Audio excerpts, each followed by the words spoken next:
servant be also be.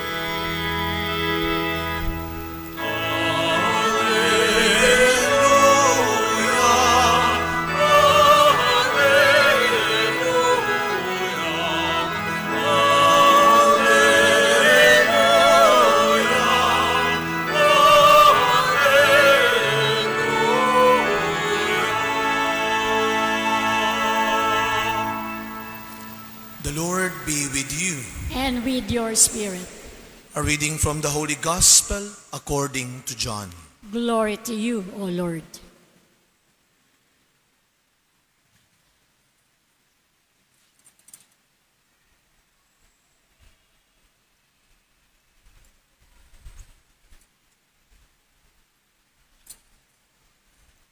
Jesus said to them, "The hour has come for the Son of Man to be glorified. Very truly I tell you, unless a grain of wheat falls into the earth and dies, it remains just a single grain. But if it dies, it bears much fruit.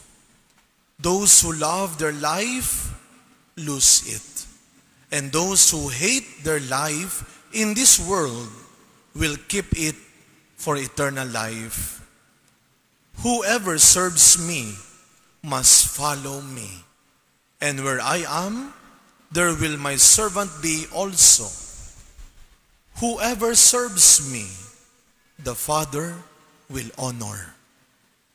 Now, my soul is troubled, and what should I say? "Father, save me from this hour"? No, it is for this reason that I have come to this hour. Father, glorify your name. Then a voice came from heaven, "I have glorified it, and I will glorify it again." The crowd standing there heard it and said that it was thunder. Others said, "An angel has spoken to him." Jesus answered, "This voice has come for your sake, not for mine. Now is the judgment of this world. Now the ruler of this world will be driven out. And I, when I am lifted up from the earth, will draw all people to myself." My dear friends, the Gospel of the Lord. Praise to you, Lord Jesus Christ. Good afternoon po sa inyong lahat. Good afternoon po, Papa. Batiin ho natin muna mga katabi natin. Good afternoon. At kahit mainit ang panahon, tayo po ay nandito muli, Miyerkules, sapagkat mas mainit ang ating pagmamahal sa ating mahal na ina ng laging saklolo. Palakpakan po natin ang ating mahal na ina. Malakas sa palakpak para sa kanyang pagmamahal sa kanyang mga anak. And as you can see in front, we have this very important saint, a lay brother, a religious, who is a good example, a role model for all of us, Saint Gerard Mahelia. He is a lay brother. He is not a priest, a bishop. He is just like one of you. Laiko, pero naging mabuting halimbawa.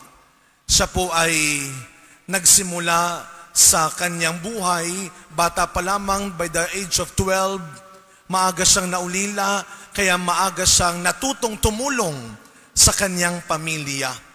Maagang nagbanat ng buto, ika nga. 12 years old, merong napakagandang description sa kanya. He grew up in poverty with great respect for the poor.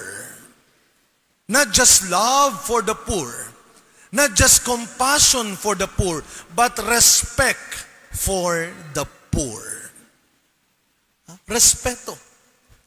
Maagang natutong magbanat ng buto. Hindi ko alam ho kung ilan sa inyong nandito ngayon ang may ganyang kwento rin. Ako, Father, bata pa lang ho kami, natuto na kaming magkakapatid. You know, when we were in the seminary, we have this what we call the labor exposure. We have 1 month labor exposure. Ano po itong programang ito para sa aming mga nagpapari? 1 buwan, kami ay magtatrabaho. Pero ang kailangang criteria, menial jobs.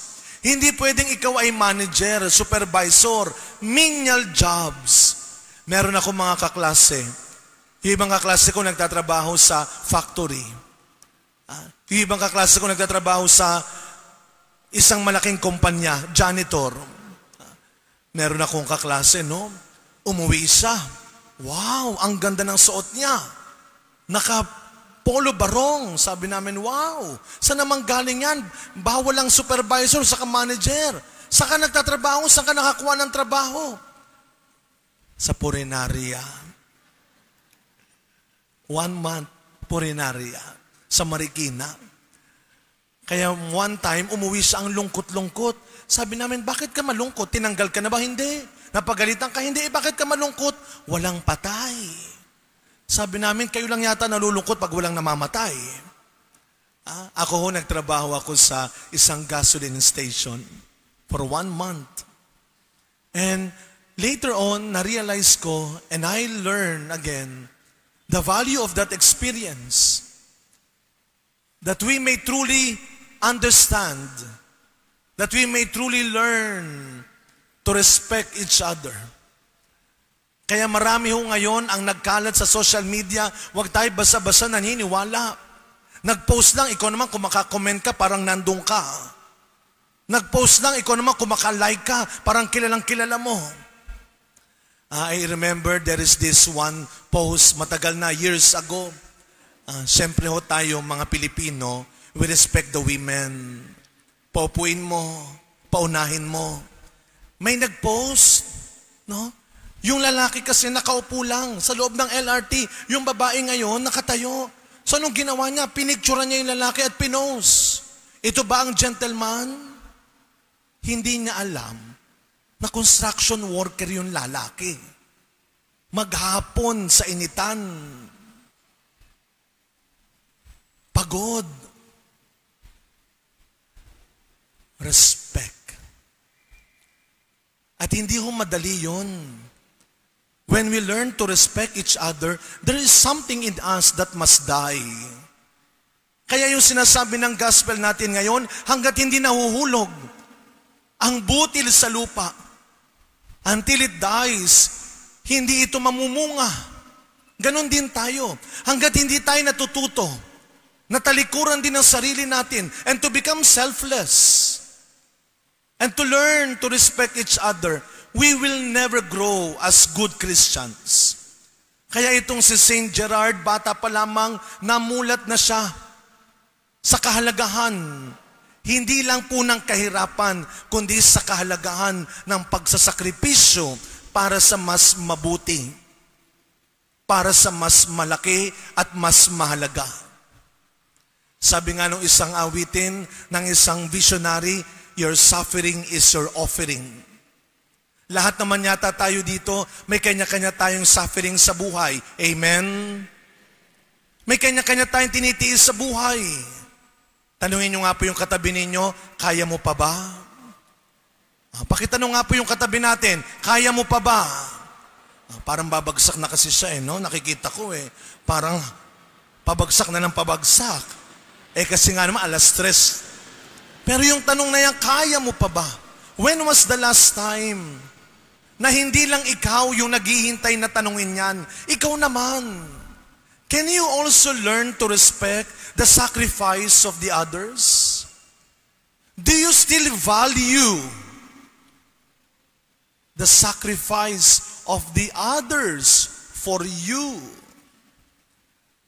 Nakukuha mo pa rin bang irespeto, pahalagaan, kilalanin ang paghihirap ng ibang tao para sa iyo? Meron ako minimisahan dating chapel every Sunday. Hanggang sa isang Sunday, meron po dong isang church volunteers. Ito pong mga nagsiserve sa simbahan. Sabi niya pagtapos niya mag-serve, kasi ang dami na niyang misa, na sinerban. Alam niyo, minsan nakakahiya ho, no? Kami, kung minsan yung mga servers natin, sana maintindihan nyo rin ho sila. Hindi ho madali, laging nakatayo sila. Buong misa, maghapon. At minsan, mas marami pa silang misa kaysa sa aming mga pare. Minsan may tinanong akong lektor. Sabi niya kasi, nakakapang-apat na akong misa. Wow! Pang-apat na misa ko na to. Sabi niya, yung nagbabasa. Tinanong ko, ano yung second reading? Hindi ko masyado naintindihan kasi yung basa nung kanina. So ito ngayong server na ito, sabi niya nakakapagod. Gusto ko magpahinga. Alam niyo na, balitaan ng mga kasama niya, walang biro ito. After 1 month, nabalitaan nila, biglang namatay yun. Sabi ko, siguro kasi hindi niya niliwanag kay Lord kung anong pahinga ang gusto niya. Hindi niya sinabi kung sandali lang o pang matagalan na. Ang naibigay tuloy, pang matagalan na yata. Kaya after a month ho, pumunta ako, nagmisa ako, nakita ko yung mga kasama. Sabi ko, kamusta na kayo? Pagod na ba kayo? Ay, hindi pa, Father. Hindi pa ho, Father. Kaya pa. Natakot mapagod. Kayo po ang tatanungin ko, pagod na po ba kayo? Ang bilis Alam niyo po, walang masamang mapagod. Huwag lang tayong titigil maglingkod. Amen? Huwag niyo hong lokohin ang sarili niyo. At hindi natin madadaya ang Diyos. Nakakapagod din. Nakakapagod magtiis. Nakakapagod magpasensya. Nakakapagod magsakripisyo. Nakakapagod magparaya. But do not forget, there is salvation on the cross. Your suffering can be your offering. Kagaya ng ginawa ni St. Gerard, hanggang sa siya ay nagkaroon ng sakit, sa kanyang paglilingkod, pagmamahal sa mahihirap, siya ang nagkaroon ng sakit. But ano ang sabi niya sa huling sandali ng kanyang buhay? Isa lang ang kanyang request, ilagay ninyo sa pintuan ko, here the will of God is done. Here the will of God is done. Mga kapatid, as we continue this celebration, every day, we do not know kung ano pang hihingin ng Diyos sa atin para isakripisyo natin. Pero lagi niyong tatandaan, walang tinawag ang Diyos na pinabayaan niya. Every day, God will always be with you. When He said, follow me, He said, follow me on the cross. But remember, He did not just die on the cross. Because on the third day, there is resurrection. Pag sinusundan natin si Kristo, pinipili natin ang krus, pinipili natin ang kamatayan. Pero lagi nating tatandaan, mayroong kaligtasan sa kanyang krus.